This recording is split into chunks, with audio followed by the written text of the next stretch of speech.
I congratulate the board of Nafoparno. I congratulate the staff of Nafoparno. I congratulate the members, the district networks, the people living with HIV. I want to congratulate NAFOPHANU for having involved almost every district. For having reached where we have reached today. For making this 10 years. It is a decade indeed of existence, of a forum that everyone won't stop congratulating.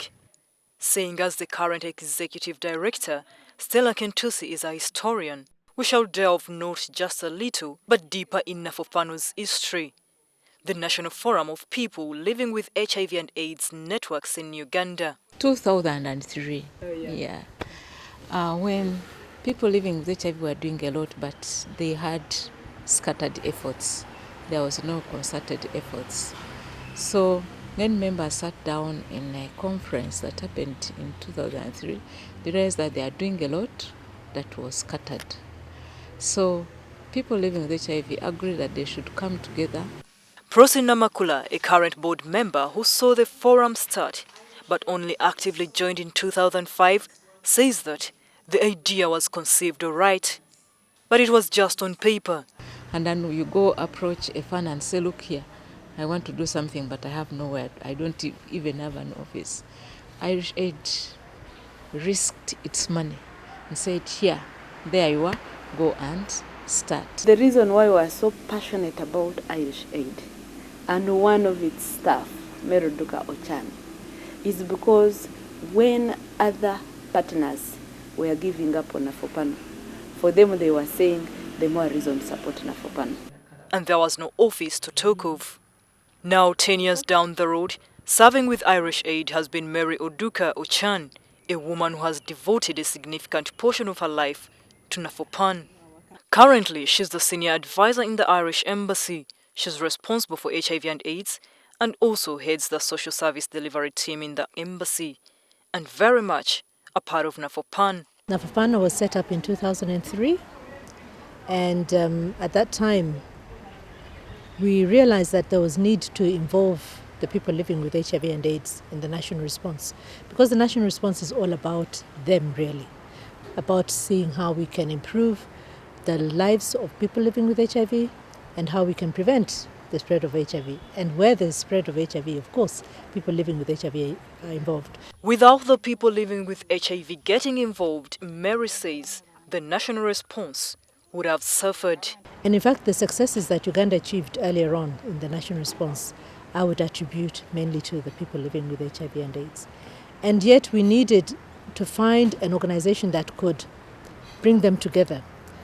At the time, there were other organizations that were supporting people living with HIV, even formed by people living with HIV and AIDS, but they were not coordinated. Most were competing for the little resources that were available. Their voice was not one, and the disparities were too loud to ignore. We felt at the time that there was need to set up an organization that would be a network of networks, because we had various organizations, so an organization that would then, oversee and try to bring all the other networks together. And thus the formation of Nafoparno in 2003. May was the month, to be exact. About 53 members, including organizations, were part of the formation, such as the Fili Lutaya Initiative, Nakuola, POM, Geniplas, TAPA, SALT, among others, with support from UNAIDS, Irish Aid and the Uganda AIDS Commission. It started with 3 staff, technical staff. There was the national coordinator, Captain Stephen Talogende. Then there was the finance administrator, that was Jenny Mwirumovi, and Lillian Moleko as capacity building officer. The 3 started from scratch and made sure the reins to hold the forum were tightened. They were tasked to oversee to the running of the day in about 57 districts in the country, as well as the national networks. In 2005, Stephen and Lillian moved on. So I joined with my colleague, taking over as the post of a national coordinator, and Abang David taking on the capacity building officer, and of course continuing with Jane as finance. The task at hand was then to concretize what was an idea of putting up district networks. That idea was picked up by Policy 2 project. It looked like small money, and the districts at that time were very big, because we find that a district which we mobilized at that time has been split into 5 districts. I think I need also to applaud the district forum coordinators at that time. They did a lot of work because that was sacrifice. I remember we gave them 2 million and wanted them to move the whole district. Prosi and her crew did their part up to 2007. New management came in, but there was a bit of acrimony. There was a lot of polling because they were disagreeing on who should be the leader. The organization was put into a transition, and those staff and board of directors had to go. This saw recruitment of an institutional mentor who, together with donors, recruited the executive director and program manager, who reported on 2nd May 2008. I was at that time working at Mild May as a doctor, and I went to just go because I was open about my HIV status. I wanted to see what happens.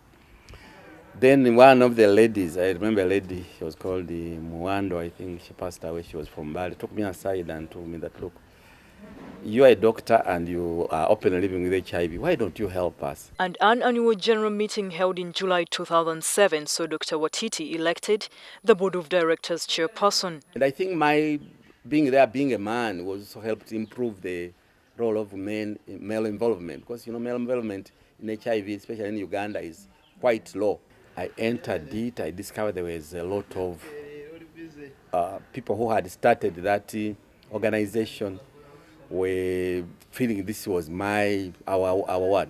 That founder syndrome, where people feel, this is our organization, you have just come and now you are trying to boss us around. And the funders had stopped giving money to the organization because people were not accounting for the money well. So it was tough, but we set up a SAD together with I think the executive director then was called James Kibanga, together with Stella Kentus, who was like the programs manager. We started working together to see how to put this together. And by the end of 2010, when my first term ended, we had improved the image of NAFOPHANU. The main challenge in the forum was the policy environment. So I thought it was important for me to design policies but not be part of the implementation of the policies. Chibanga left the forum and Stella Kentusi became the executive director in January 2011, while Dr. Watiti carried on as a chairman for 2 more years. A little bit about Stella. She's the current executive director. She has been since January 2011. She came in as a program manager in May 2008. Stella is a strong believer in empowering communities as a sustainable approach. The forum continued with the 4 main areas of mandate, including advocacy aimed at ensuring accessibility to treatment, resource mobilization, partnership building, and information sharing and dissemination. And the information we are looking at is some of it being per-HIV specific, while part of it would be general HIV/AIDS information, because as you know, where there is a person infected with HIV, there is a person affected by HIV. However, what cut across all the 4 areas was the desire to build capacity of the people living with HIV. Nafoparno is structured, we can look at it as 2 prongs. So we have what we call the national networks. These are secretariats of specific cohorts of people living with HIV. So you'll find the men with Positive Men's Union. You'll find the women with the organizations of men living with HIV. As we talk now, we have Nakora, we have Mama's Club, we have International Community of Women Living with HIV, there is a National Coalition of Women Living with HIV, and also the Global Coalition of Women Living with HIV. Then you'll also find organizations for young people, Uganda Young Positives, or the Uganda Network of Young People Living with HIV. Then there is also an organization that brings together teachers, the Teachers Against AIDS group, the religious, with the Uganda Network of Religious Leaders living with a person affected by HIV. Irish Aid was always keeping tabs on them. With passion, Mary speaks of Nafoparno, just like a parent of their offspring. Irish Aid believed in that right from the start, and because by that time Irish Aid was already contributing to the partnership fund with Uganda AIDS Commission and the partnership committee on the partnership structure. So having Nafoparno as part of that was key for us. What do you have to say about this baby you saw grow up, crawling, walking, taking all these steps really? It's now 10 years. You're very correct in saying we saw the baby trying to crawl, falling down, getting up again, and now walking. We saw Nafoparno starting with a small group of people coming in, people who were like-minded, who were friends. And of course, when those people moved away from the organization, it kind of faltered a bit because they didn't have a proper structure put in place. And I think we saw them through the teething problems, where they were weak, as I said before, weak structures, weak board. They even didn't know exactly what type of people they needed to have on a board, the roles and the roles of a board, and their own role. You know, the role of a network is different from the role of an NGO. Thankfully, she's glad Irish Aid is still engaged. Further back in the history, the forum had started competing with its own members. When this became too much, the partners were worried. We saw them through that phase. A number of reviews were undertaken to strengthen them. And a lot of restructuring was done. Now we have a stronger board with very competent members who are steering the organization, I think, now in the right direction. We have a stronger secretariat. A lean secretariat, because we are talking of 9 staff and about 5 volunteers. I feel we could strengthen the secretariat probably slightly more with more staffing, but as you're aware, finances are a constraint all over. Now the presence of Nafoparno can be seen all over the country, supporting over 100 districts as their second prong, with advocacy at the forefront. For their network members, that is something they were not doing initially. To the ED, 3 challenges remain: the lean staff, the continuous birth of new districts in the country, which requires a new structure of people living with HIV and AIDS to be met, and thirdly, the ever-receding HIV and AIDS funding. It is easy to fund, for instance, it is not a competition, but I can say, to fund TASO AIDS Information Center, because someone walks in and is sick. Within 2-3 weeks, the person is able to walk and be able to move back. But for Nafoparno, when we are talking of advocacy, we have to make sure the treatment is available. That is something that is not tangible. It takes time. We've been doing advocacy on the HIV bill from the 8th Parliament. We are pushing in the 9th Parliament to make sure that the clauses that are contentious, especially the issue of deliberate criminalizing transmission, that is something that you cannot put a hand to it and say, this is a great impact now. So funding for advocacy has not been coming so easily. It's your strong point. And yet that is our niche. As regards new district forums, Dr. Watiti has this solution. Forget about these political districts. HIV has no boundaries. Just depend on regions. I was rooting for regions. I don't know how far it has gone. Talking of districts, let's take a look at some of their members and their activities. In Luwero, we meet Abdallah Ziwa, the district coordinator for people living with HIV and AIDS. There's a problem of land wrangles. That's why Human Rights Awareness Forum came in and helped us and gave us 10 lawyers free of charge to help the people living with HIV only. Especially in sensitization, because most of them don't even know their rights. So when someone discriminates against them, they can't even tell that this is discrimination, or if something happens to me, there is somewhere I can go for help. We have even microfinance. People living with HIV are discriminated in the bank. When you see someone who is spotted, you see, they don't give loan to him. They don't. They know that this one is going to die with our money. When we wrote to our friend Stephen Law's Foundation, they found it that We let us give you money and you start loan yourself. You see, now the money is here. They have given over 6 million. We have it here and the people are doing very well. We know HIV and AIDS is not a family issue. It is an economic issue.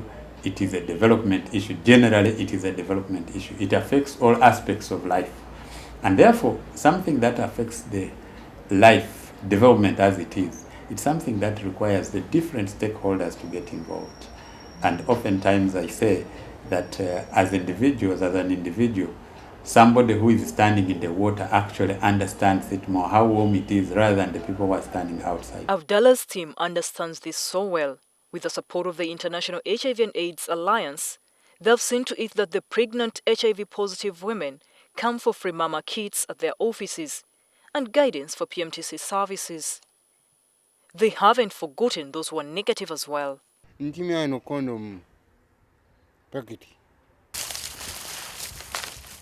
have looked to the improvement of incomes and sanitation of their members. When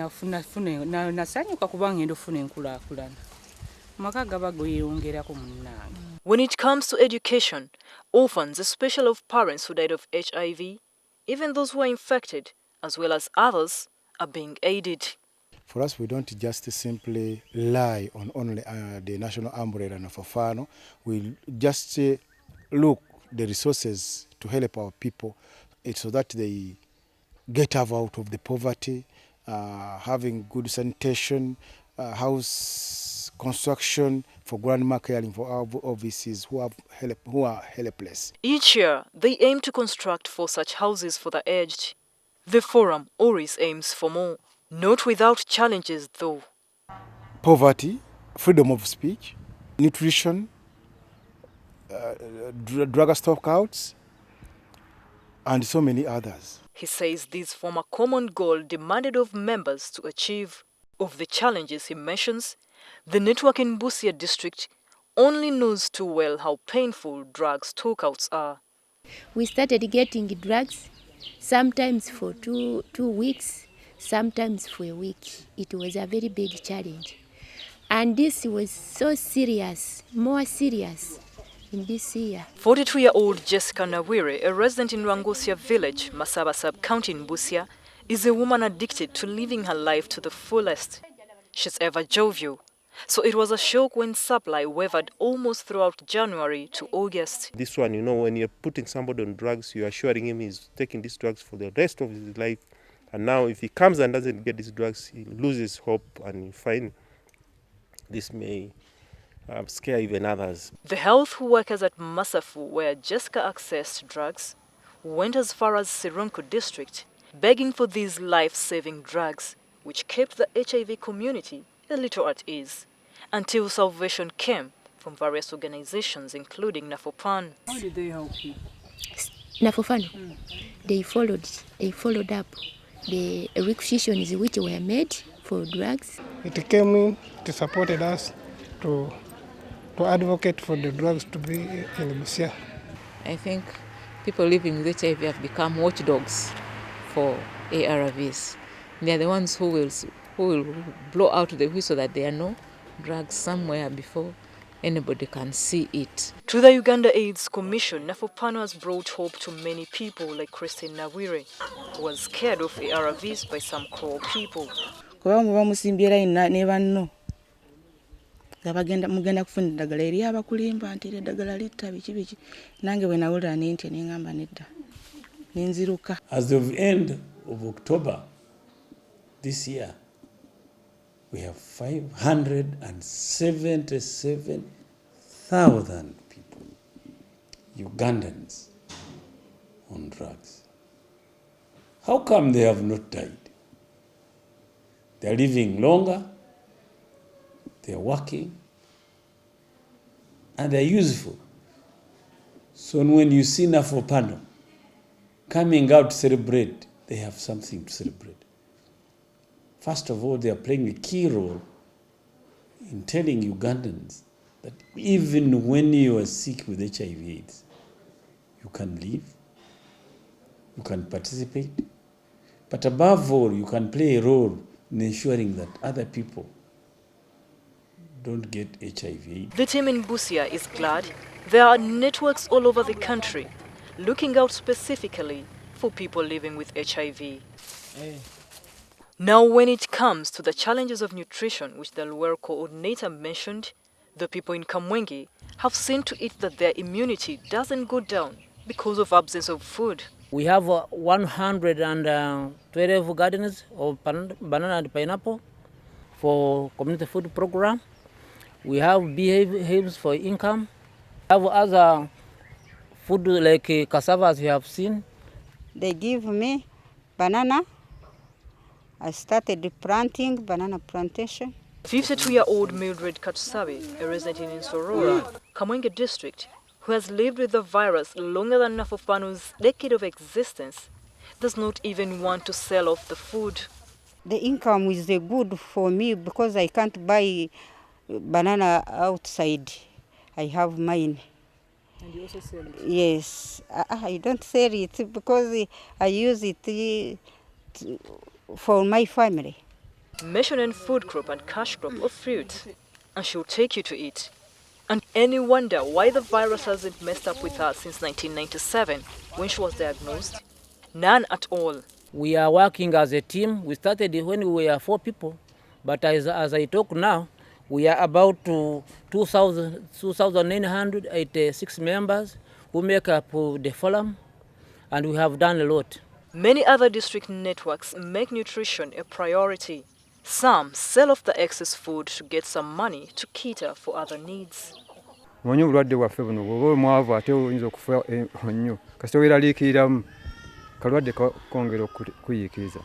going to Kalangala district, you can't miss out on traveling on water. It has its roads, but it gets you to the Kalangala Forum of People Living with HIV and AIDS Network, NAFOPHANU offices. The main challenge here is transport, but otherwise, they have the most organized structures. Of all our forums, they're the ones that have a separate secretariat and a separate board that meets every quarter.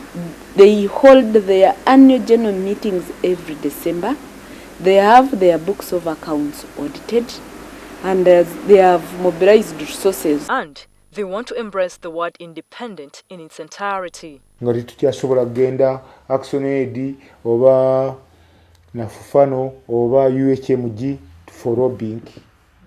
Even we are thinking of not giving them more because they can do it on their own. We need to support these organizations, these forums that are still struggling.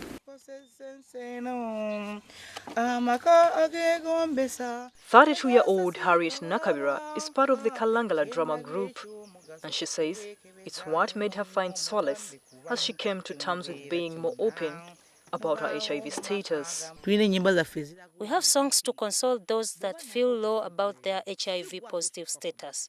From this, she earns a sustainable income.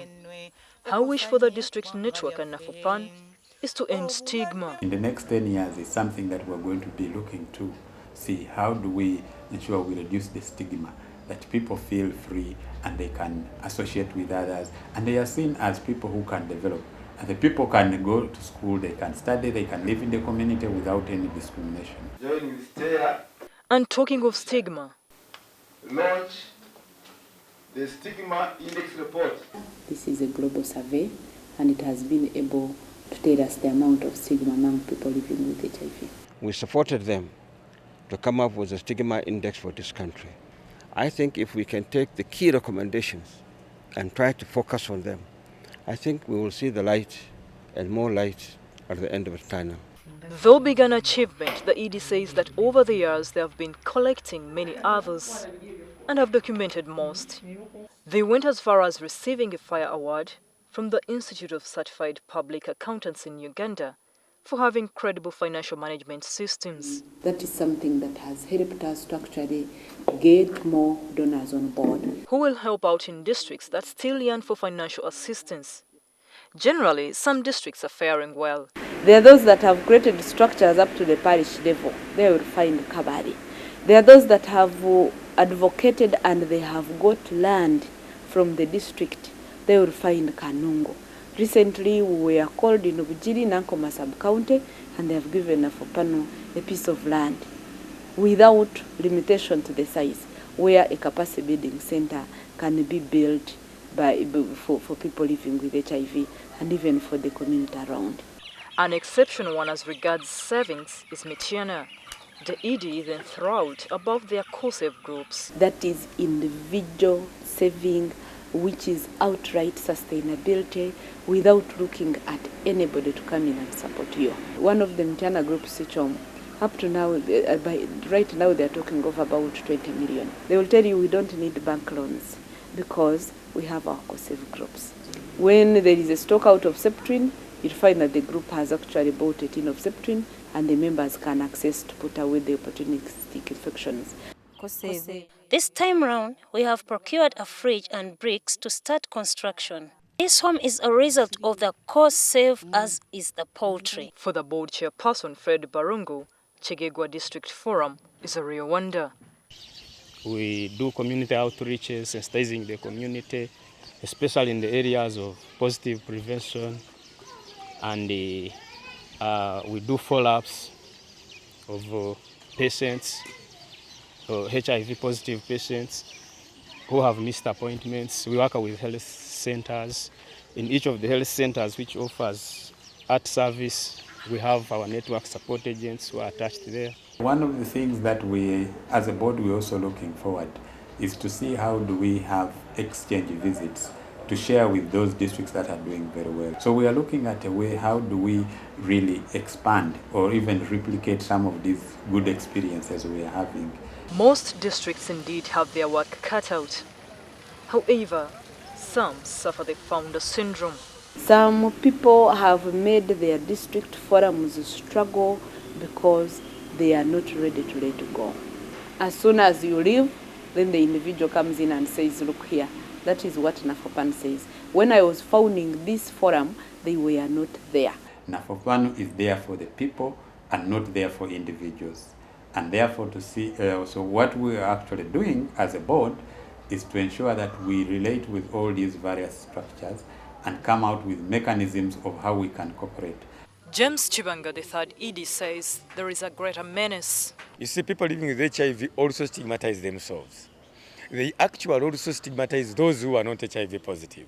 So it also, the forum has also helped the people living with HIV to know that it is not only them to be in the response, but even those who are not yet HIV positive, those are usually called candidates of HIV. The biggest problem in the forum that time, I don't know whether it is still the case, was the fact that people living with HIV thought if you are not HIV positive, you don't know anything. But the fact that presently it is not devoted exclusively to HIV patients demonstrates how diverse and accommodative Nafoparno has become. The forum also boasts of the Young Positives Association. We conduct community outreaches, community dialogue on treatment literacy, of which we empower young positives with the skills on how they can live positively with HIV.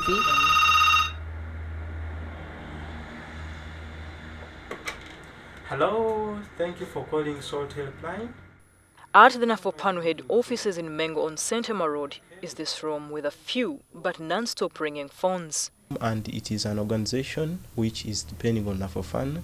It is called SALT. SALT is support on AIDS and life through telephone helpline.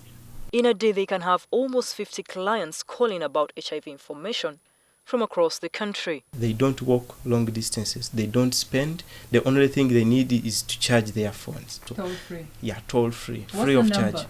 Our number is 0800 100 330. Many of people who are around here, most of them are counselors.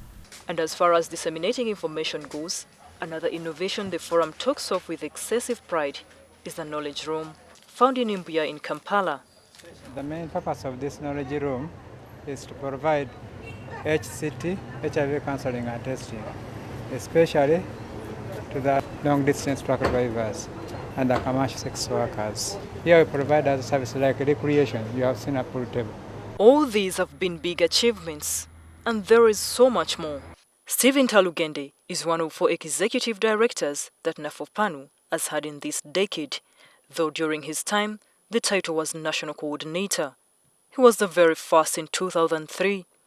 In an email to Nafoparno, he had this to say: "Thanks so much for keeping the fire burning." 10 years later, he attributes his success to Nafoparno. He's now employed as the Regional Chief HIV and AIDS Officer of the United Nations Peacekeeping Missions. First of all, establishment of the forum or establishment of NAFOPHANU in itself is a big achievement. Adam House to Chibuye, then finally to this place.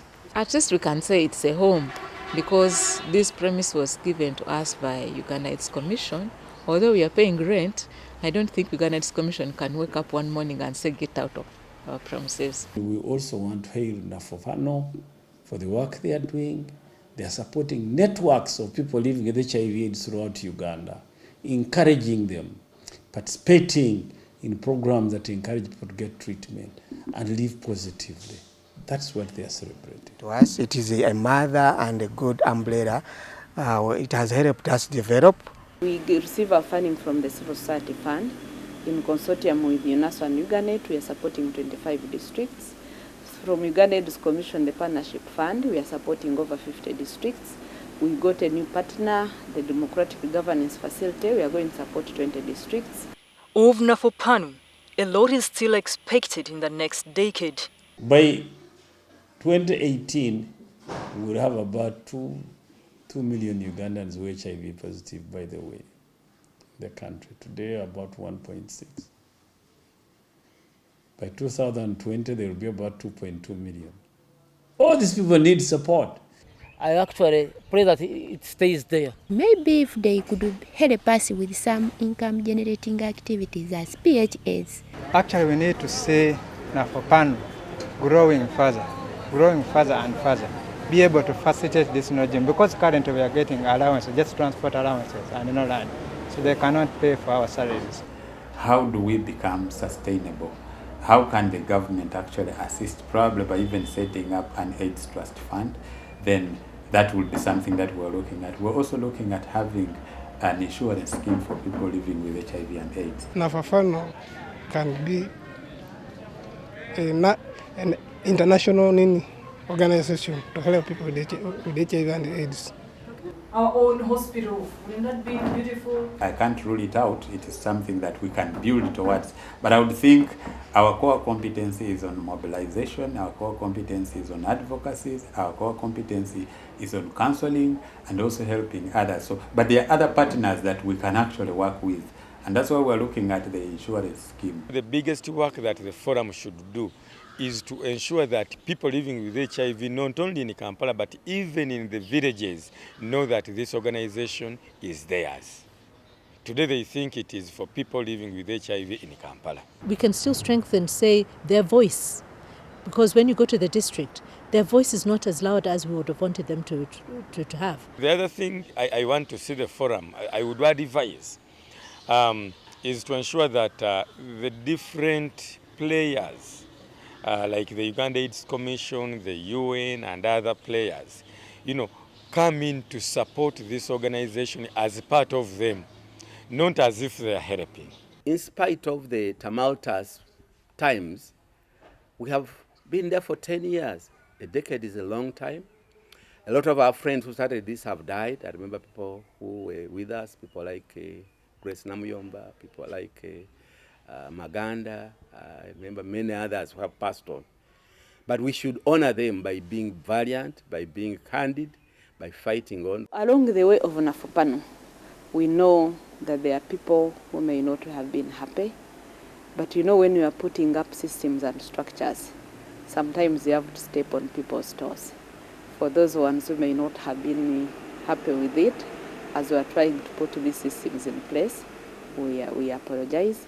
But as the great historian Bismarck once said, the ends justify the means. He had to use the blood and iron policy to unify the German states, and now Germany is a great country. So for NAFOPHANU to be where it is, we also had to do what we had to do, so that everybody would be proud of the organization that has made 10 years. Because a number of organizations started at the time NAFOPHANU started, and they're no longer there. They have collapsed. Nafoparno did not collapse, even during the time it was, the difficult times it went through. It got up, dusted itself, and is now, heading towards victory. And like a river, Nafoparno continues to flow, greatly impacting the lives of its members. There are to be many successful decades until a vaccine against HIV or even a cure is found. I would like to congratulate everybody for making these 10 years. God bless them. Yes. Yes. Yes, Nafoparno has done something commendable in the 10 years.